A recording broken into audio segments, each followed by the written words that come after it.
Sean Haney here with RealAgriculture.com, and we're at FarmTech 2018 in Edmonton, Alberta at the Expo Center. And right now I'm joined by, well, this week's big honoree. This is pretty cool. So Scott Mears with Alberta Agriculture. Yeah. Scott, you were the FarmTech Award recipient last night. Yeah, kind of cool. Well, and huge congratulations. Well, thank you. Yeah, Good for appreciate you. that. So you every year they honor somebody that's had a huge contribution not only to this conference but agriculture in the province in general. What were your first thoughts when you heard that you were going to win? Just like wow.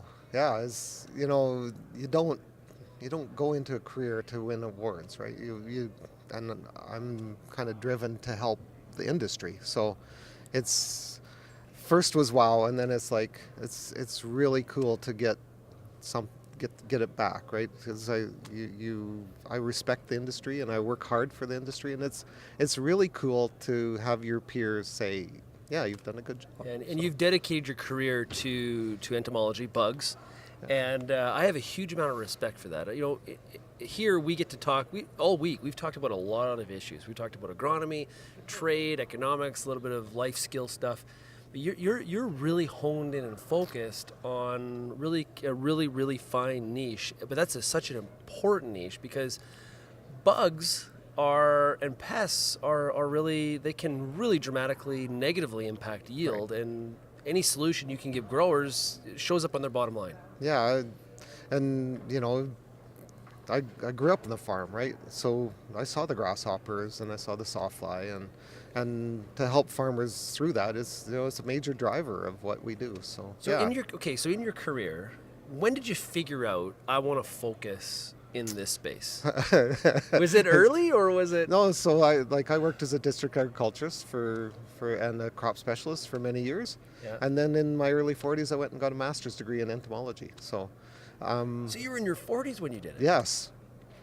And my kids were in grade school, and we took them all to Montana, and yeah, it's like this big reset mid-career. Good for you. Yeah, There's a whole episode in that one. Yeah, So you went to Montana. Really cool. So which school? Montana State. Okay. In Bozeman. Yeah. So you're a Bobcat. Yeah. Yeah, there you absolutely. Go Bobcats. I know enough about my Division II football. I'm not going to lie to you. I'm a little bit of a Montana Grizzly fan. So we'll talk. Okay. So what else have you been working on right now? Obviously, this is a big week for the award, but what are some of your other focuses right now in terms of your work? Yeah, so winter is an interesting season because we're actually almost busier in the winter than we are in the summer. We've finished up now all our forecasts and are looking forward into the next year, and now we're starting to gear up into 2018 and whatever that might bring.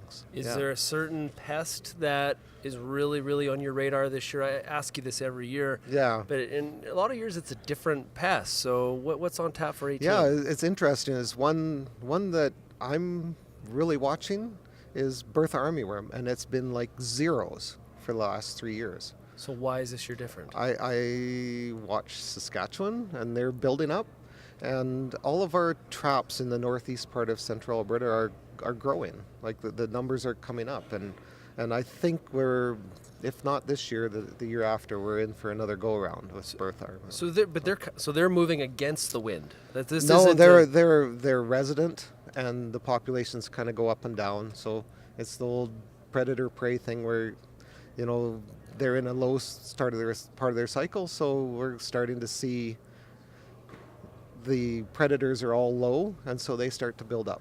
And it takes a few years, and then they'll build up, and the predators come in and take them out again. Now, I hate winter. I hate the cold. Yeah. I'm not going to lie, and so do a lot of bugs. Does this mean the winter that we're having so far, does it give you any indication what population levels will be, or does that depend pest to pest?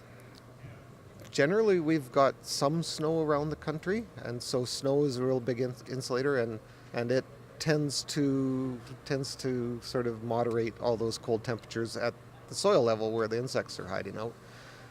It doesn't hurt to have an almost real winter, because a lot of insects are impacted by that. Most of our insects are fairly tolerant of it, so I won't get my hopes too high on a bit of a winter killing a few insects off. So, it's we've been spoiled, right? And the previous 4 or 5 years we've had really mild winters.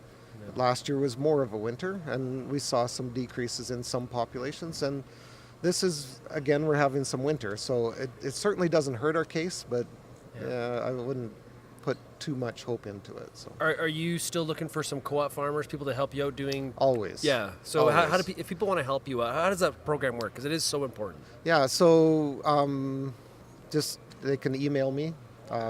We have a bugsareus@gov.ab.ca, so you can email that. Not Toys R Us. That's It's Bugs R Us. Bugs Bugs yeah, R Us. Yeah. So just find a way. Phone, call, Okay. check me out on Twitter. It's a critical part of your Call the research minister program. and say I'm doing a good job. Yeah, well, he was here a couple days ago. I should have Yeah. told him. Yeah, well, Oh. Yeah. Whatever. Okay. Hey, Scott Mears on Twitter, AB Bug Counter. That's right. Yes. Yeah, so give Scott a follow. He does some great work. Are you still hosting Bug Chat at all? Or? Yeah, not through the winter, but Yeah. during the summer, we do it weekly on Wednesday mornings at 10 o'clock. Yeah. Well, Scott, I couldn't, honestly, when I think about people that deserve to be awarded for their hard work, you're right there at the top of the list, and congratulations Thank on you. your hard work and the recognition this week. It's really cool. Okay, it was So great to chat thanks. with you. Yeah, you bet.